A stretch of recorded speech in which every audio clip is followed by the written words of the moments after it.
This is by far the biggest fight of my life. Of course, the Anderson fight, that was the biggest fight. But here it is, the title shot after all this time. Are the circumstances perfect? No, they're not perfect, but I believe the circumstances are very good. Of course, as you mentioned, I've been up in Canada for the last 7 weeks filming the new Triple X movie. That was great. It was a lot of fun, fantastic experience. But this is what I do. I'm a fighter, and I've wanted to be the champion for a long, long time. Because I was doing the movie, I was trying to keep in good condition. Of course, being as vain as I am, you want to look good on camera. So I was keeping my weight low. If the weight wasn't low, fighting for the belt wouldn't have been a realistic opportunity because I just wouldn't have made weight. As it turns out, miraculously, from accepting the fight to now, my weight is at 203 pounds, which is where I normally am after a full training camp. I got back from Toronto. I went and did some pads with Jason Perillo. My conditioning is right where it usually is. So it's insane, really. But it's all in the mind. It really is. And, 2 weeks, I believe, will be a positive thing for me. Obviously very excited. Listen, I know I'm the underdog, and I know I deserve to be the underdog. Luke's an incredible fighter. He really is. He's well-rounded. He finishes guys. He's finished me before, But nothing about Luke scares me. It really doesn't. I know this guy. It's not like I'm going into unknown waters. I know exactly what to expect. Apart from that one head kick that dropped me, none of his shots hurt me at all. I believe I'm faster than him. And I have the ability to beat this guy, believe you me. We trained before, and I made mincemeat out of it, And then on the night when we fought, God bless him, he got the job done. But every fight is different. Every fight is different, and I will approach this fight very differently. I made some mistakes in that last fight. I was closing the distance, then I was going out of range. I was going in and out the whole time. This time, I'm not going to play the long game. I can't afford to do that. He's going to have the better conditioning, let's be honest. If it goes 5 rounds, I'm going to slow down and slow. So I'm going to look to take him out of there early. I'm going to close the distance, push him up against the fence, and just unleash what I've got. And I believe I can take him out. Listen, my career has been like this. It's been up and down, And I've had a lot of big wins, and I've had some very, very big losses, key losses. And so I don't blame anybody else, I got into the #1 contender spot, okay? Sorry, #1 contender matchup. And I lost those fights. I can't be mad at anybody. I lost those fights. Now, yes, if you look at those fights, guys had a history of performance-enhancing drugs. Most of them were on TRT, which we now know was the biggest sham ever. And, Chael had a history. Vitor Belfort, Dan Henderson was on TRT. I didn't even know TRT existed when I was fighting Dan Henderson. I should have really been made aware of these things. But whatever, you can't be bitter. Here I am. Most people only get to this position one time in their life. I've been here 4 times. Most guys after the Dan Henderson fight would have never fought again. Joe Rogan and a lot of media wrote me off, said he's finished now. But I built myself back up again to the #1 contender matchups several times. People can't do that. And I believe that's testament to my fighting will, my spirit, and my tenacity. And how much I want this. Still after all this time, a decade in the sport, I live in a beautiful house. I've got a beautiful wife. I've got amazing children. Life is blessed, but I want this. I'm hungry as hell, and I want this more than anybody. And the fact that I've got here so many times, and now here I am, I'm on the cusp of being world champion. Of course, I've got to get through Luke Rockhold. I think that speaks volumes about myself. I also think that it is my destiny. I know that sounds cheesy, and I'm not a deep person. I'm not a spiritual person, but I believe this is my destiny. And just the way everything's come together, I think it goes my way in 2 weeks. It doesn't matter. I am getting the shot. And listen, I want this. Jacare speaks all the time about wanting a shot at the belt. Well, it was offered to him on a silver platter, and he turned it down. Guys like Rashad Evans, I love Rashad, don't get me wrong, but here's a guy that was plagued with injuries and turned things down. People turn things down. You can't do that. I've been presented with this opportunity. I'm taking it. Is it perfect? No. I was offered Chael Sonnen on 6 days' notice. John Jones turned it down. I didn't. I'm a real fighter. I'll fight anyone, any place, anytime. And the fact that I just took a fight against Luke Rockhold for the belt, for a title shot that I've waited my entire life for. If I lose this, I'll never get a shot again.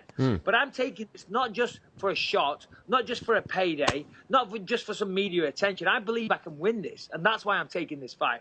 I've always been a fighter. I'm a fighter's fighter. I'm a real fighter, and I'll prove that in 2 weeks. I never thought Jacare would turn it down. Who turns it down? He just destroyed Vitor Belfort. He's in great shape. Yes, he might have a sore knee, Listen, I've got injuries all over the place, but you do it, you fight. The world isn't perfect. You wait for the perfect conditions. The perfect conditions never come. But we're going to go in there, and he knows damn well, right? If you watch that fight back, the first fight, at the end of the first round, he was panicked, okay? And I gave him some shit at the end of the first round because he was like, he said, I'm going to finish you in one round. And I said, hey, look, still here, buddy. What's going on? And when he sits down in his corner, you can see that he was panicked and his corner was panicked. Now, okay, the second round went out. He caught me with a beautiful head kick. God bless him. Well done, you know.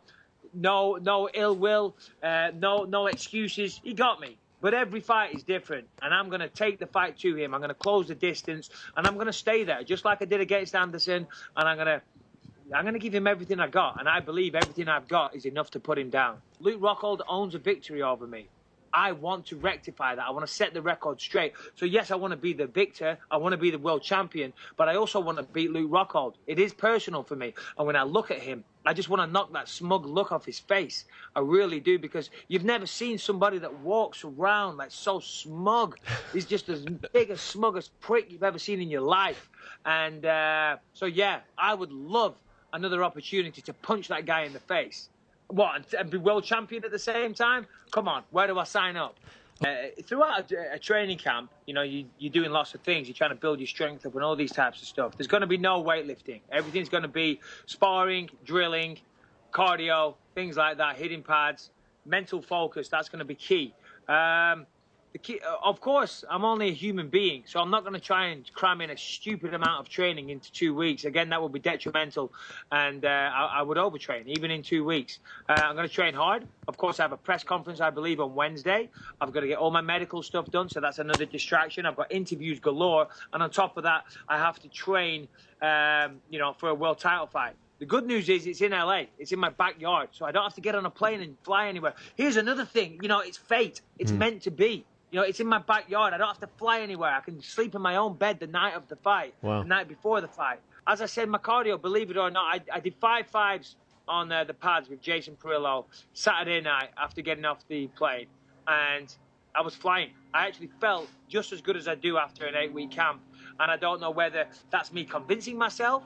I asked Jason, I said, that's the same output, right, as what I normally do? And he's like, yeah, it is, Michael. And he said, listen, you just beat Anderson Silva. You just went 5 rounds not that long ago. Since then, you have trained. You've kept yourself in shape.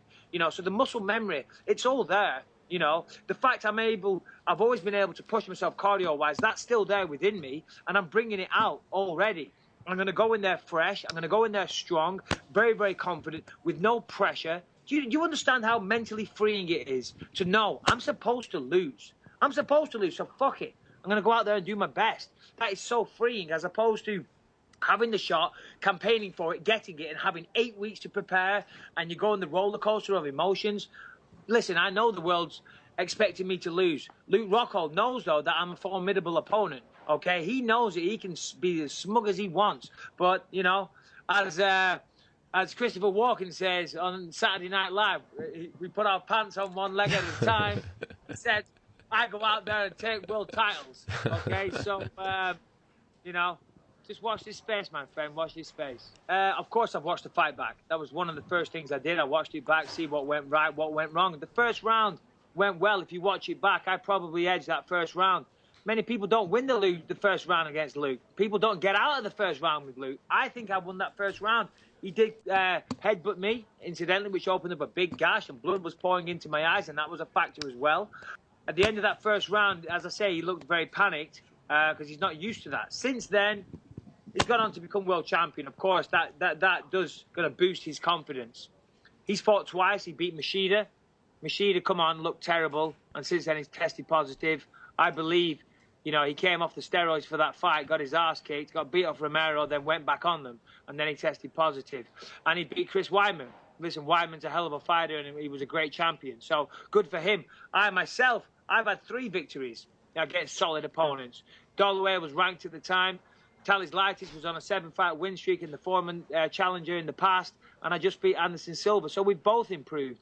For me, though, I've improved mentally, and that's always been my downfall. I've always had the physical attributes. I've always been able to, you know, a coach can only tell you how to punch a certain way so many times. You know, when you get to my age, you know how to do that. but it's the mental side of things. And I talked about this in the Anderson fight. I can't believe it's taken me so long to make these strides. It's not just the belief, it's the calmness of mind, you know? If you're angry, if you're furious, if you're in a crazy, frantic state, you're never the best version of yourself at all. So how can you be the best version of yourself as a fighter? Okay, so I'm going in there cool, calm, collected, focused, not fighting on emotion, none of that. I'm going to go out there excited, happy to be there, and I'm going to fight with everything I've got, but I'm going to stay cool, calm, and collected. Of course, you know, I do everything.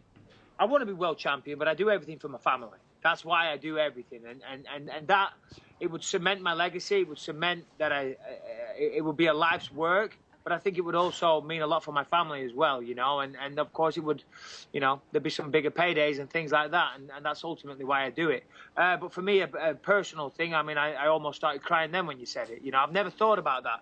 I was on a run the other day, and it kind of creeped in what it might feel like, you know, to have Dana put the belt around my waist. And then I thought, no, I'm not there yet. I can't think about these things. I can't, you know, count my chickies before they've hatched. You know, I've still got to win this fight.